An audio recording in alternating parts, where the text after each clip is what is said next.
Welcome to the Life Lesson Stories. Today we are going to discuss the summary of the Brothers Karamazov Book 6 by Fyodor Dostoevsky. Father Zosima is dying, yet he is still talking to those gathered around him. Alyosha comes back to the monastery after his other visits and he goes to Father Zosima's side. Father Zosima is happy to see him and he explains to Alyosha the meaning of his bow to Dmitri during their interview. He says that he bowed to Dmitri because he prophesied great misfortune for him, a fate he doesn't believe that Alyosha will share. He argues Alyosha to go back to his brothers and help them. For helping them with their difficulties will show Alyosha how to embrace all of humanity and show those in anguish how to appreciate life. Father Zosima then begins talking about his older brother. Father Zosima says that he looked up to his brother.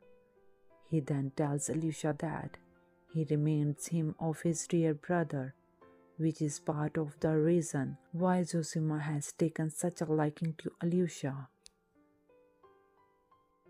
Father Zosima's brother, who was some 8 years older than he, fell into the company of an intellectual with liberal ideas. He disagreed with his religious mother, and she became very saddened by his beliefs. One day, he fell ill with tuberculosis, and the doctors told him that he had only several months to live. He began acting very loving, and he handled his incapacitation very bravely. He became very interested in every living being around him. He talked incessantly about the need to love all of nature and humanity. He had a great effort on those around him in his last days, and his younger brother never forgot the lesson he learned from his teachings. Father Zosima calls his late brother a message from above. Father Zosima pauses to tell those around him how greatly the Bible has affected him. It captured his imagination as a young boy, and he never lost his fascination with it. He wishes that all men could find the meaning he found in the book as a boy. He says, "It is like a sculpted model of the world, of mankind, and of the characters of men. Everything is there, and it contains guidance for us for all ages. How many mysteries are solved in it, how many revealed." Father Zosima then talks about his wayward life as a young man. He says of his youth, drunkenness, debauchery, and dodism were almost matters of pride. When he graduated from military school, he was a free spirit. He spent money with the total recklessness and abandon of youth. He became quite enamored of a girl, but he did not ask to marry her because he was having too much fun as a bachelor. Then, after being gone for several months, he found out that the girl had married another man. Hot-blooded Zosima was incensed, losing all sense of reality. He decided to challenge her new husband to a duel. The morning of the duel, however, Zosima was musing on his brother's last wishes.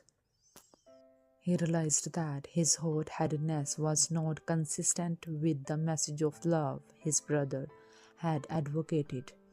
He went to the duel anyway, revived by his new outlook on life.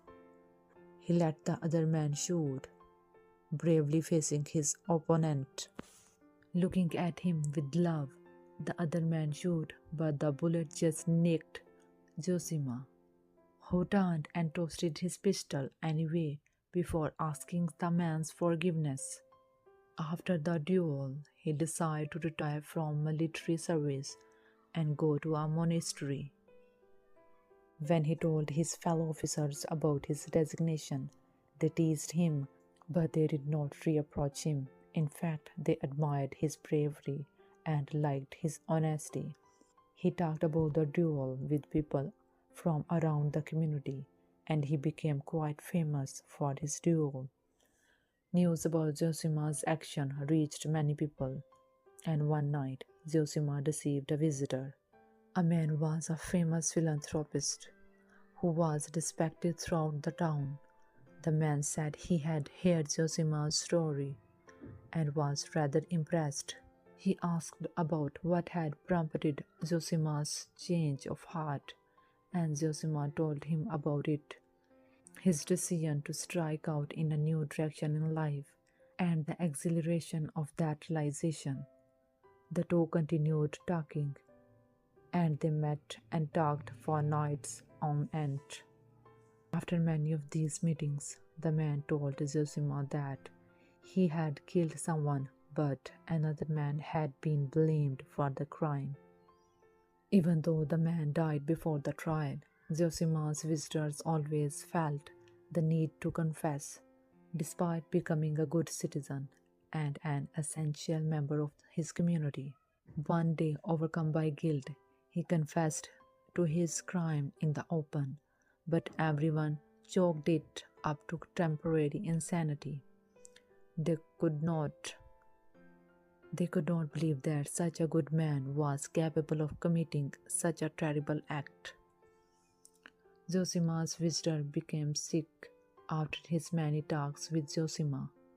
Arguably, because he felt so guilty, Father Zosima visited him, and he never told anyone of the man's crimes. Before the man died, he told Father Zosima he was at peace with the world for the first time in years. Zosima then tells Alyosha his history about the importance of monks in Russia.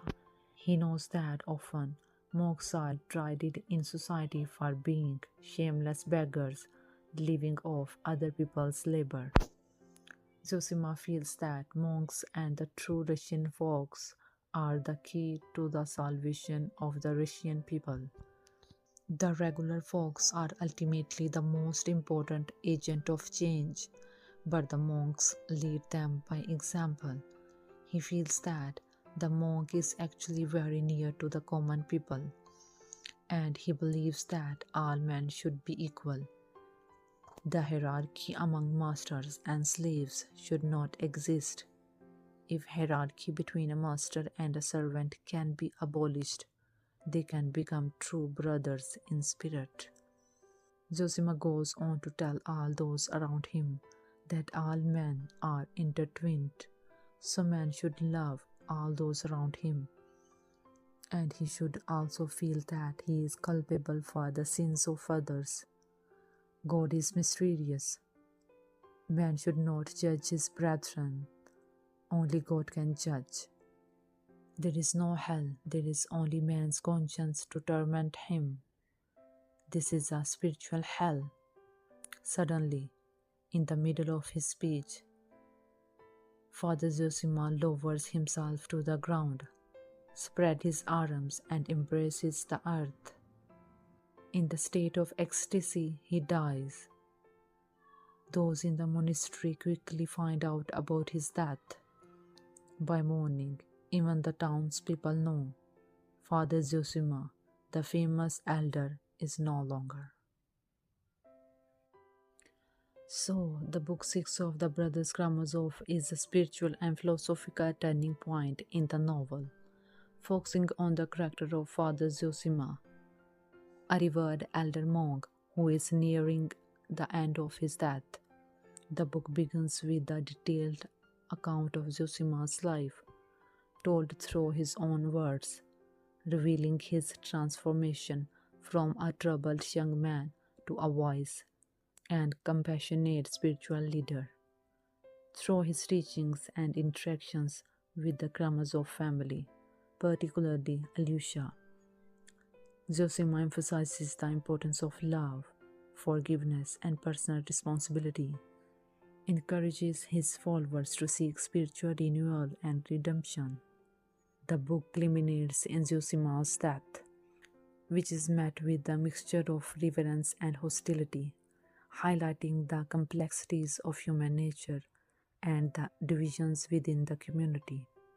Zosima's passing also has a profound impact on Alyosha, who is deeply influenced by his mentor's teachings and struggles to come to terms with his own faith and role in the world.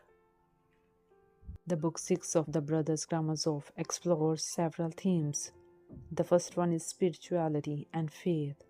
The next one is redemption and personal responsibilities, and morality and human nature. And the last is mentorship and influence. Zosima's relationship with Alyosha underscores the impact of spiritual guidance and mentorship. The summary of Book 6 is ended. Thank you so much.